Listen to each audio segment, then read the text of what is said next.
بسم الله الرحمن الرحيم. نقول لمن أحسن أحسنت. اليوم رانا في هذه الحفلة الختامية لموسم 2022-2023،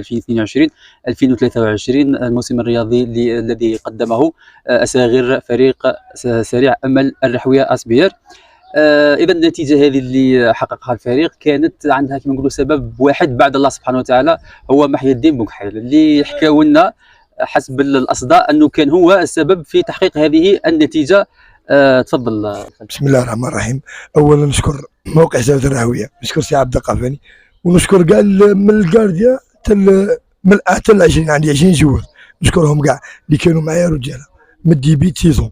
الحمد لله عانينا بزاف، ما كان دراهم، ما كان، وقفنا وطلبنا ودرنا، الحمد لله غير نحققوا هذه النتيجه، والحمد لله كانت في كما قلنا في تتويج البطوله.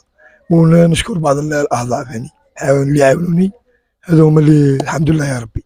انت كيفاش قدرت يعني توازي ما بين كلاعب وكمسؤول على الفريق؟ الحمد لله زعما كنت انا الحمد لله كنت نلعب في كرمس ونجي نتريني لهم، انا الاولويه لهم هما، اللي كنت نسوفري وعانينا وكل يوم نترينو. زعما قالوا لنا كنت ساكن في السطاد يا ودي، ماشي انا كنت ساكن في السطاد، كنت جاي مخدة كاع وراقد، وكانوا هنا بعض الاعضاء كانوا جايبينها مورانا، بصح الحمد لله يا ربي.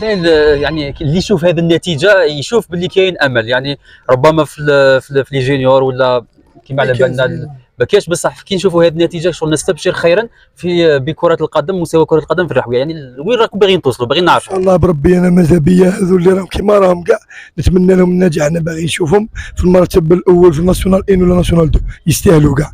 ديجا المونترينور تاع السوكر قالها لهم، قال لهم نتوما ماشي تاع ريجيونال، تاع ناسيونال ان، بصح ماشي بفضلي انا اللي يعاونونا، ماشي غير وحدك، ما تعطيكش وحده يد، نقولوا يد وحده ما تصفق. ربما قدمت انت جهود جباره باش تحقق هذه النتيجه، يعني لمن توجهوا الرساله ولا الكلمه؟ نوجهوا هذه الرساله الاعضاء والاباء الاولياء، وان شاء الله بربي هذه نوجهها للتلاميذ تاعي بزاف بزاف، ونتمنى لهم النجاح. كاين اللي عندها البياف نتمنى لها النجاح، والاولى نتمنى لها للشيباني تاعي نزرق بوكحيل، نوجهوا له تحيه كبيره، ربما هو مع غني عن السن.